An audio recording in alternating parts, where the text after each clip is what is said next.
Sécurité humaine, formation professionnelle, accueil. Décidez d'agir avec Fiducial Sécurité, l'expert français de la sécurité privée, présente Sud Radio, les vraies voix qui font bouger la France, les vraies voix de l'emploi.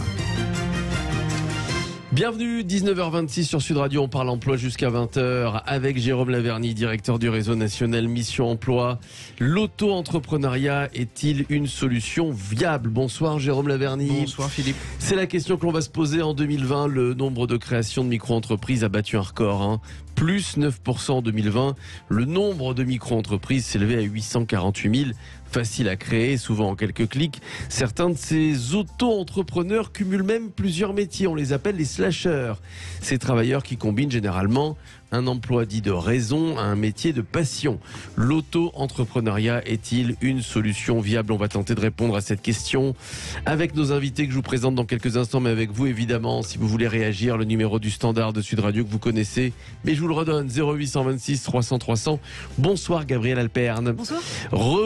Bonsoir et bienvenue sur Sud Radio. Vous y êtes venu nous parler de votre livre il y a quelques semaines, docteur en philosophie, auteur, voilà. Jérôme Laverny le présente, Tous sans tort, éloge de l'hybridation. Voilà, c'est aux éditions Le Pommier. Denis Jacquet va nous rejoindre dans quelques minutes, entrepreneur, fondateur du mouvement Day One.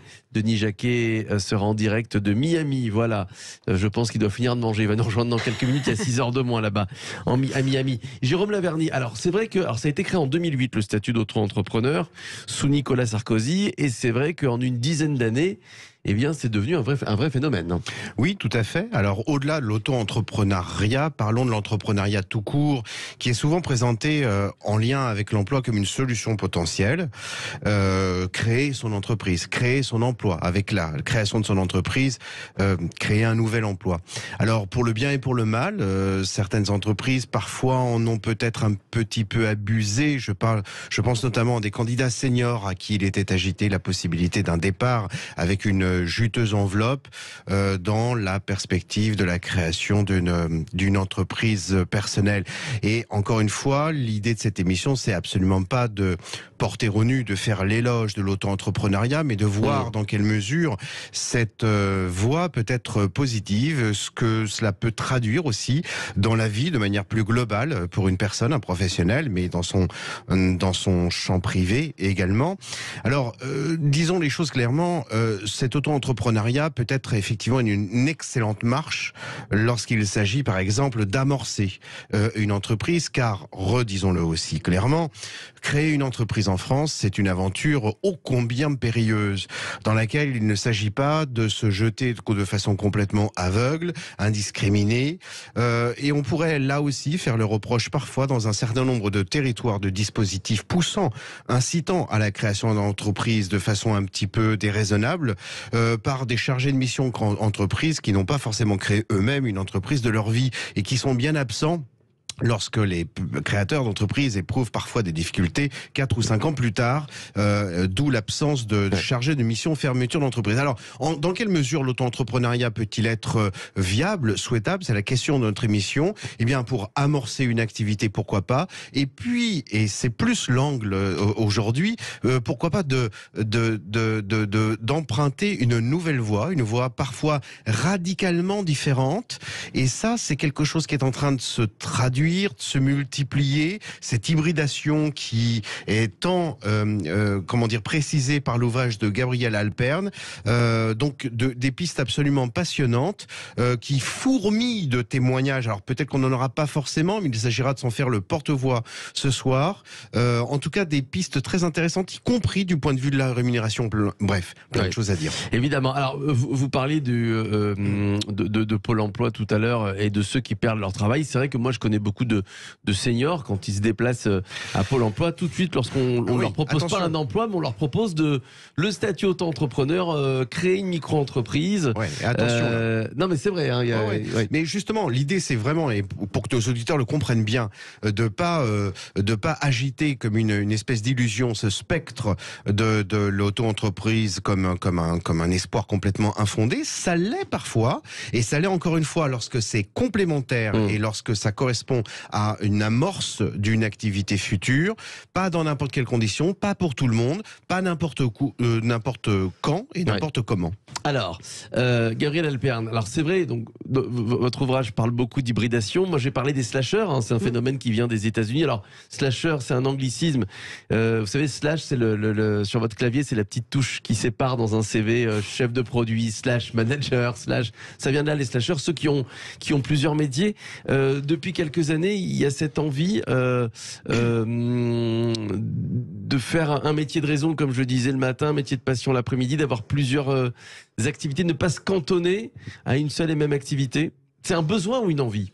Oui, alors c'est effectivement très intéressant. On voit, il y a un mouvement, il y a une tendance, que ce soit effectivement dans les chiffres de l'entrepreneuriat, mais même du freelance en règle générale. Et puis, cette question de l'entrepreneuriat, effectivement, de plus en plus prégnante pour les nouvelles générations et pour les générations un peu moins jeunes. Donc, il y a indéniablement un mouvement.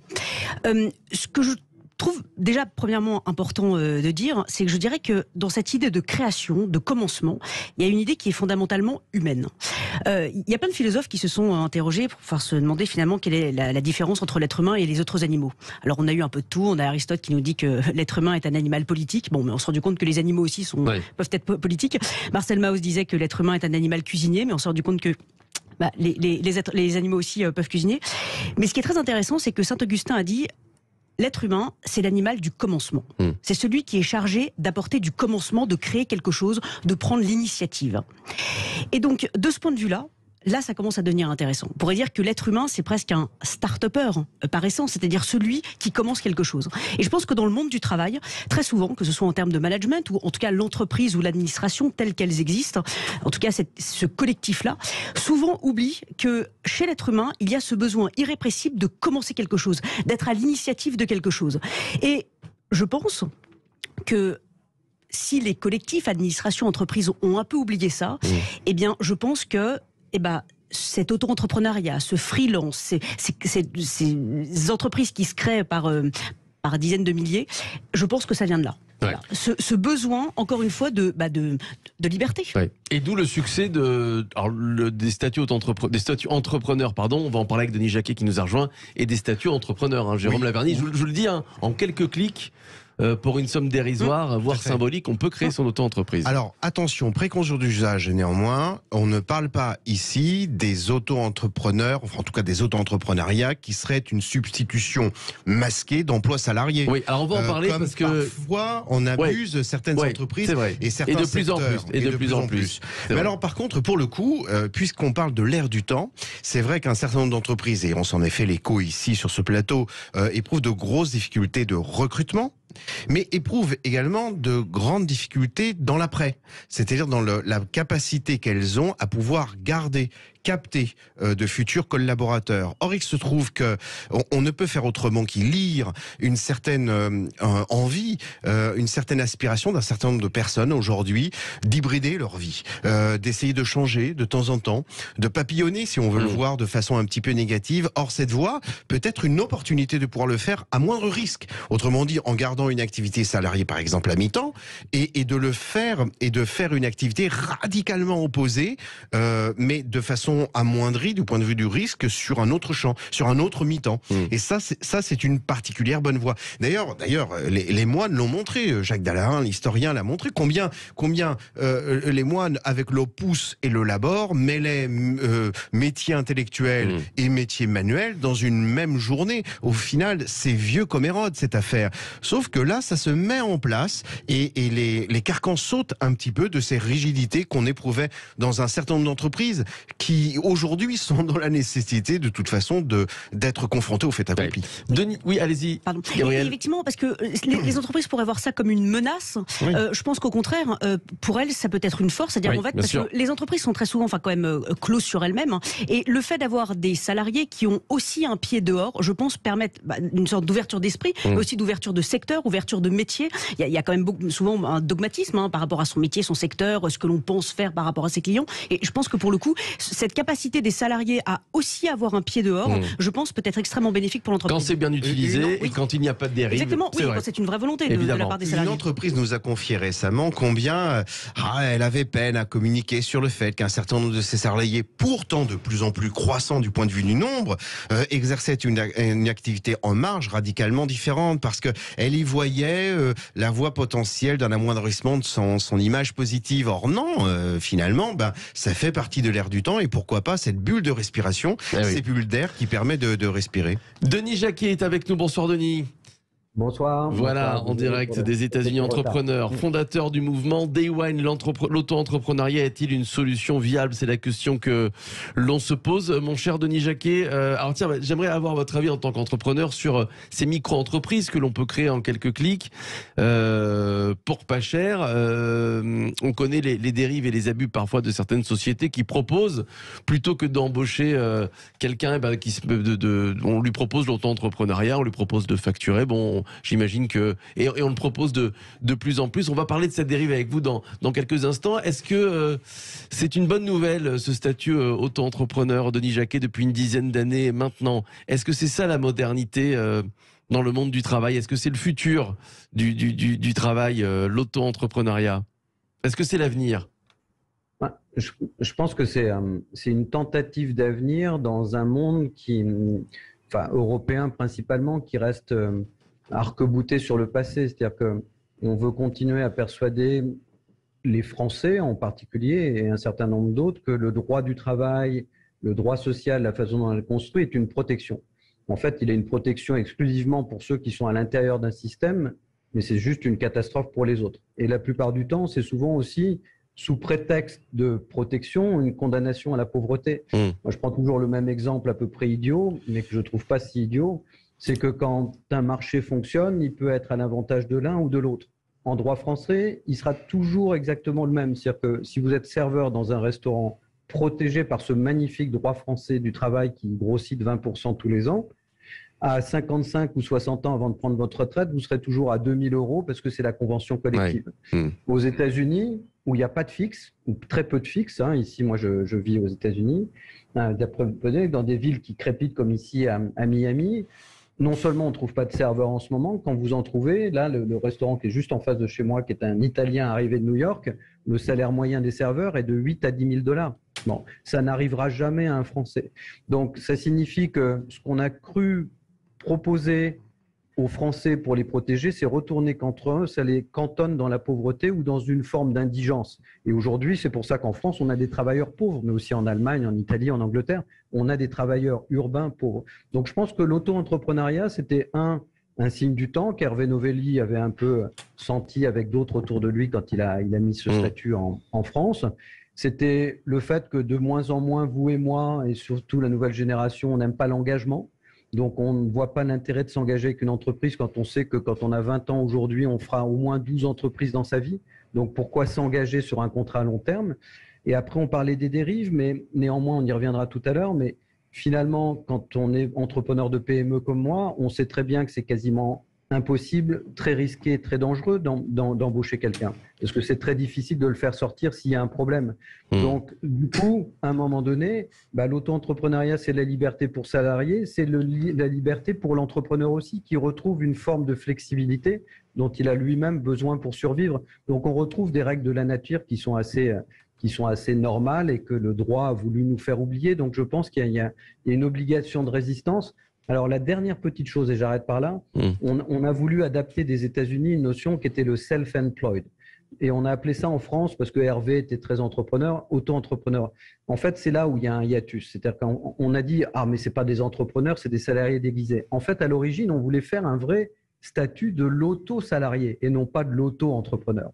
Et d'ailleurs, 80% des auto-entrepreneurs ne deviennent jamais entrepreneurs au sens où moi je le conçois. Donc, ça veut dire qu'on aurait dû l'appeler auto-salarié et tout à coup, plus personne n'aurait plus rien à dire, OK, il est chez Deliveroo, il est auto-salarié, il n'est pas salarié Deliveroo, où est le problème? Mais comme on a appelé ça auto-entrepreneur, on dit hop, hop, hop, hop, hop, hop, hop. C'est du travail masqué, ce que je trouve une aberration, une démagogie à la fois intellectuelle et juridique catastrophique par des juges d'extrême gauche dont on sait qu'ils alimentent toute la justice française. Et ça, c'est un autre débat qu'on aura tout à l'heure. C'est votre avis, c'est un autre débat. Alors, Jérôme Laverny, bien sûr, Jérôme Laverny et Gabriel Alperne, j'aimerais avoir votre avis sur ce qu'a dit Denis Jacquet. Tiens, d'ailleurs, sur cette notion de travailleurs pauvres, de précarité, effectivement, pas d'ascenseur social quand on est salarié avec toutes les conventions collectives et les protections. C'est vrai qu'on a du mal à être augmenté, à revoir notre salaire, à gravir les échelons.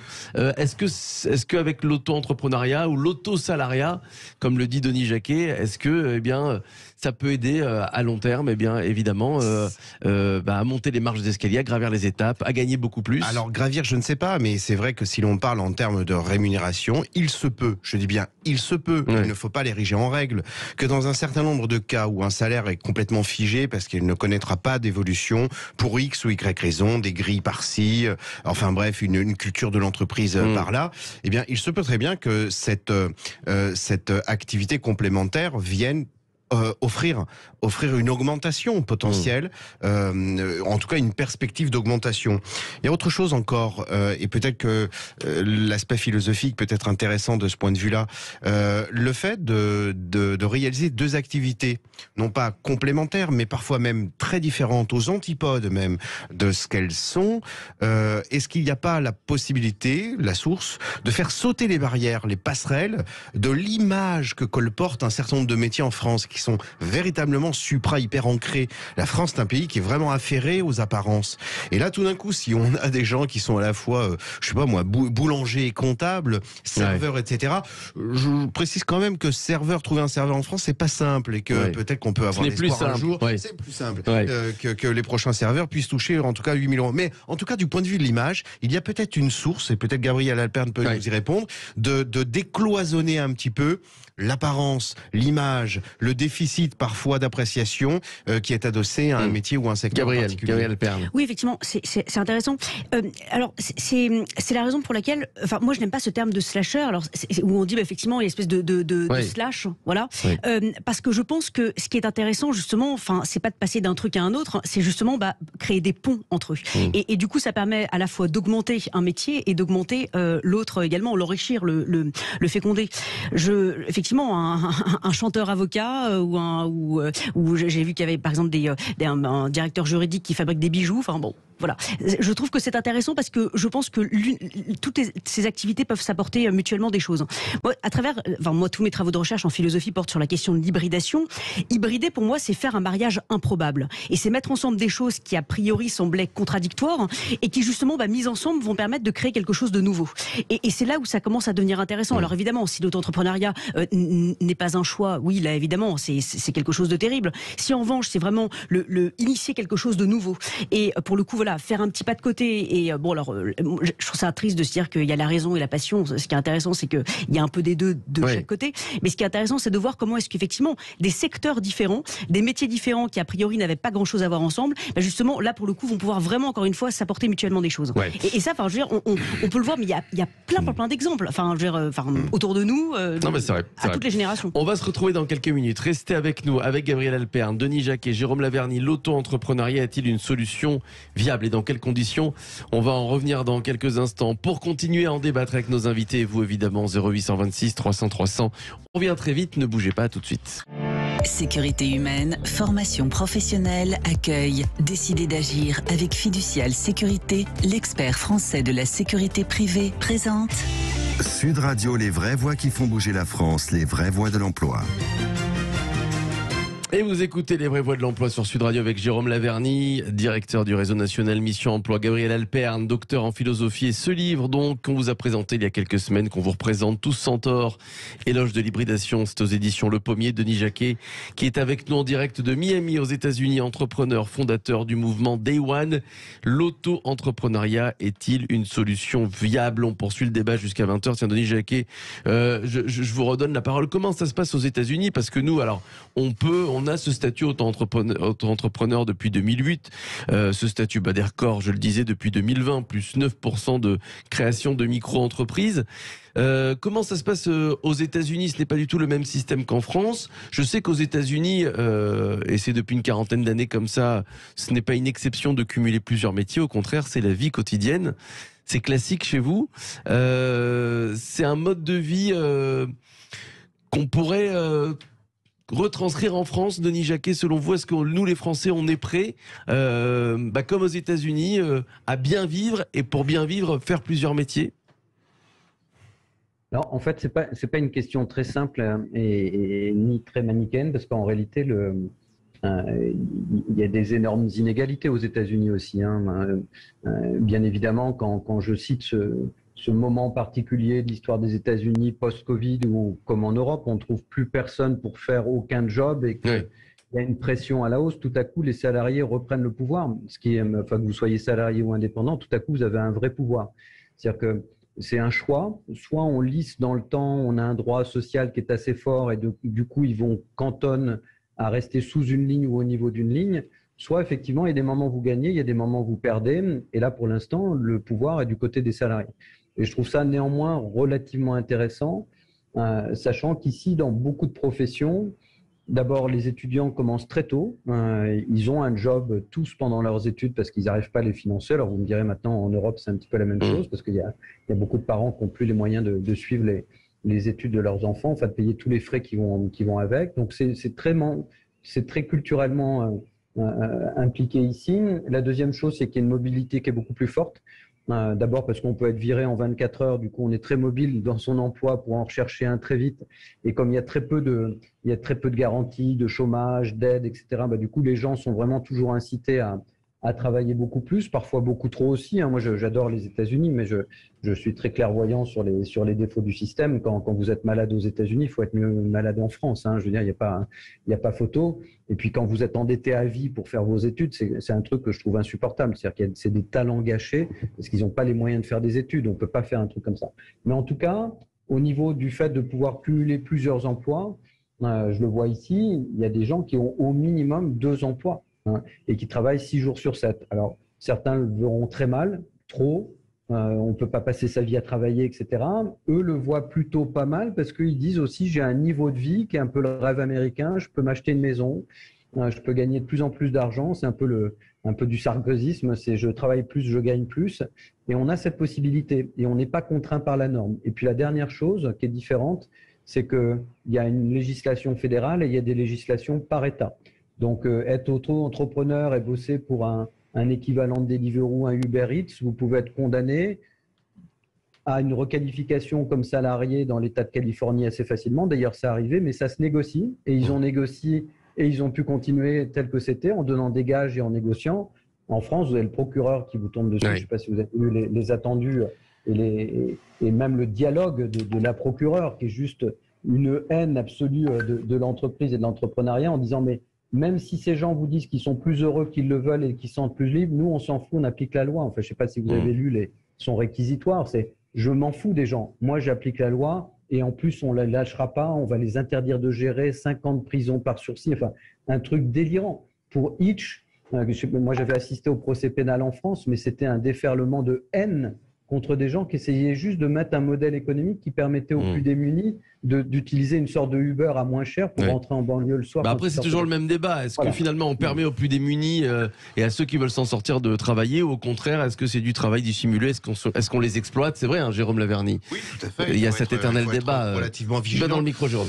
Il y a 2 décryptages qui me semblent aussi être intéressants, colportés par cette existence et ce développement de l'auto-entreprise. C'est le lien par rapport la relation par rapport au diplôme. Et peut-être une comparaison qui a souvent été établie entre précisément les États-Unis ou tous les pays anglo-saxons et la France, a voulu qu'on considère qu'en France, les entreprises, les gens d'une manière générale étaient plus esclaves des diplômes de l'école, etc., etc. Et en fait, ça fait un petit peu sauter le système et ça dit tout haut ce que les entreprises en réalité disent quotidiennement, à savoir que franchement les diplômes importent peu, importent plus, n'importent pas autant aujourd'hui en France que par le passé.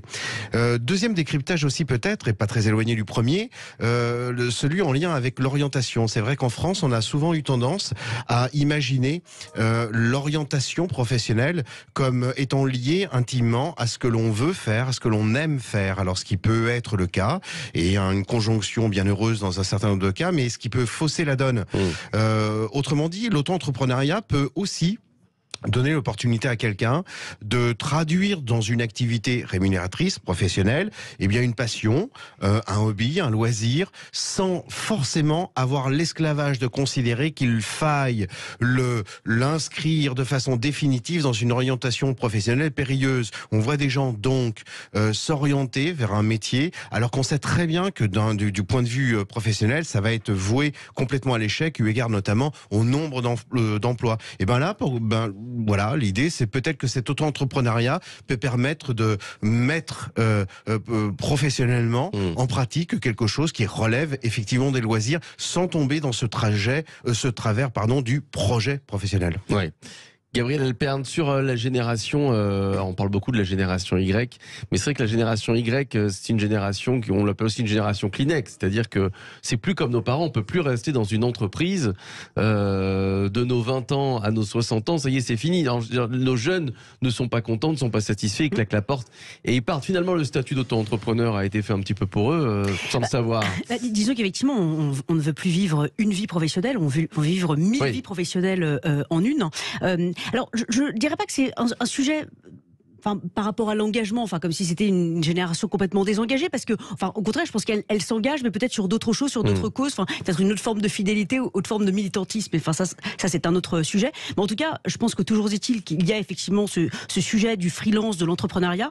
Et ce que je trouve intéressant dans toutes les études que j'ai pu lire, c'est que ça arrive souvent vers 30, 33 ans, 34 ans, au moment où, pour le coup, c'est quand même le pic de l'employabilité pour ces jeunes, mais qui justement décident de prendre la tangente, de sortir du circuit classique, alors qu'il pouvait être vraiment le CDI, voilà, non, et justement de pouvoir créer quelque chose. Et je pense que, encore une fois, les entreprises, les administrations n'ont pas encore pris toute la mesure de ce besoin, en tout cas chez un certain nombre de travailleurs, de pouvoir, oui, avoir une forme de liberté dans leur travail, dans la manière dont ils l'exercent. Moi, je connais effectivement un certain nombre de personnes qui, par exemple, auraient voulu avaient un certain nombre d'idées dans leur entreprise et auraient voulu pouvoir la développer, éventuellement donc avec ce statut d'intrapreneuriat, où là pour le coup on est un peu en mode start-up tout en étant salarié, donc on a tous les avantages entre guillemets de l'entrepreneuriat, parce qu'encore une fois on est en mode start-up, voilà.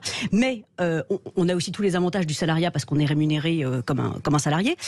Donc il y a effectivement cette appétence-là. Sauf que un certain nombre d'entreprises, administrations, pour le coup, n'ont pas forcément vraiment voulu jouer ce jeu-là, ou en tout cas non, pas forcément aller, je pense, au bout de cette logique d'intrapreneuriat, qui, je pense, aurait pu permettre ou permettrait de retenir ces jeunes, en se disant, voilà, vous voulez créer quelque chose, vous voulez être un peu chef de votre projet, très bien, on va vous donner les clés, on va vous faire confiance. Et ce sujet de l'autonomie, du besoin qu'on nous fasse confiance, ce sujet de la responsabilisation, je pense, encore une fois, ça c'est un énorme sujet de management, d'organisation du travail, de coordination. Mais pour le coup, encore une fois, je pense que si les entreprises veulent garder leurs jeunes, il n'y a que comme ça qu'elles pourront... Oui. Alors, vous connaissiez ça, j'imagine, Denis Jacquet, pour finir, l'intrapreneuriat ? Oui. C'est une notion qui s'est développée assez vite depuis, on va dire une grosse quinzaine d'années dans les entreprises, pour donner cette capacité à des salariés qui sont souvent dans un carcan hiérarchique d'organisation de pouvoir s'éclater, lancer un projet en interne, soit pour le faire grossir, en faire quelque chose, soit pour à un moment donné, comme en bon français, faire une spin-off, c'est-à-dire l'externaliser, dire c'est vachement bien ton truc, vas-y, maintenant on va le faire à l'extérieur, et on va même parfois te financer, certains des grands groupes le font. Donc c'est intéressant. Et pour conclure, parce que je veux juste vous donner une toute petite... Alors allez-y Denis, parce qu'il nous reste 30 petites secondes, alors très vite. Ça va me suffire très largement. Très bien.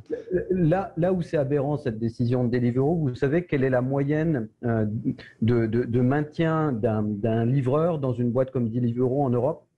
4 mois. Oui. Donc on est en train de dire c'est des salariés dissimulés, mais non, il reste jamais plus de 4 mois dans l'entreprise, donc c'est pas des salariés dissimulés, c'est vraiment des gens indépendants qui font ça un temps et qui arrêtent de le faire en moyenne 4 à 6 mois. Donc, ce ne sont pas des salariés dissimulés. C'est là toute l'aberration de cette décision. Et puis, heureusement qu'il y a eu évidemment tout ce qu'on connaît depuis quelques années avec les Uber Eats, Deliveroo, etc., pour permettre à ces jeunes, évidemment, de s'en sortir et de mettre un pied dans le monde du travail. Parce que, auto-entrepreneur ou pas, c'est un pied dans le monde du travail. On est très pris par le temps. Merci. Allez-y, Astrid, dans 10 secondes. En tout cas, si nos auditeurs souhaitent bigarrer leur vie par une activité complémentaire ou l'amorcer, soyez réconfortés à la lecture de cet ouvrage, Tous sans tort, de Gabriel Alban. Voilà, qui est docteur en philosophie, également Denis Jacquet, entrepreneur, fondateur du mouvement Day One, et merci à vous Jérôme Laverny, directeur du réseau national Mission Emploi. Le Loft Music, c'est dans quelques instants.